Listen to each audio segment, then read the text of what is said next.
representation of a transitions that I'm going through. Chrysalis basically is just that stage where a larva or a caterpillar or whatever is in a cocoon in the process of the transformation before it becomes a butterfly. Ooh. So that's what that means. So that's kind of what's going on. I was going to do a poem, but I kind of want to talk. I was inspired because I've been upstairs talking to Octavio, which I don't know if he's still in here somewhere. And we were talking about like love and relationships. And what he was saying kind of represented a lot of us as people, fears that we have when we're in relationships. And the biggest fears that we have are losing someone. So a lot of times it causes us to be in relationships that are not meant for us, or like we cling or we hold on to situations that are not healthy for us because of that fear. Right. And so I asked him, I said, well, what is the worst that could happen? You know, what is the worst that could happen? When you lose this person, they sleep with someone else, they go with someone else, you know? And, you know, he just kind of acknowledged that, yeah, I mean, yeah, that is the worst that could happen, but it's like, what after that? Do we die? You know? So, with that being said, it kind of prompted me to want to express how important it is to love yourself and cultivate whatever it is that you think that you need from someone else, cultivate that within yourself. When that happens, it doesn't matter if you're not getting it from someone else because you're getting it from yourself. So,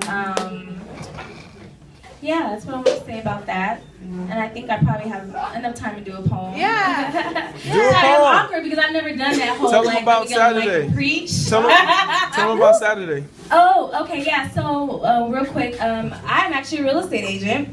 Licensed real estate agent, and on Saturday I'm doing an event at the center, the Gay Lesbian Center over on Maryland between Charleston and Fremont, and it's from 12:30 to 2, and it's just basically, you know, I'm giving like home buyer information, people who want to buy a home, sell a home, and people who want to rent.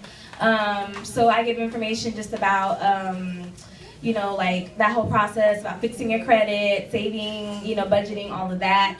But also, too, I'm also passing out information about like community events. So if anybody in here is a part of an organization or you have something coming up that's a community event, get at me, get me flyers, because I will promote them at the event. So that's that.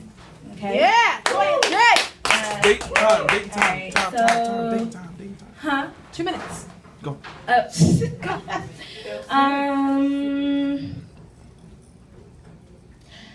essence is powerful. Physically and spiritually beautiful, she's radiant. Back straight with poised elegance, head held high with the weight of her crown. Whether in rags or ground, she's regal. Murder her. Murder the queen. The mother, the birther of all things. Shame her into subservience. Rape her again and again until her wound becomes too scarred to nurture the cosmic force within. Bind her in chains until her divinity becomes obsolete. Cut out her heart. Each drop of blood a reminder of her mortality. Each drop of blood a repetition that she is nothing, draining her of her capacity to love. Murder the queen. Make her dynasty a spectacle. Condemn her as a criminal and hang her. Declare her a witch and burn her at the stake for all to see, so that the world may know the consequences when a goddess rejects a notion of powerlessness.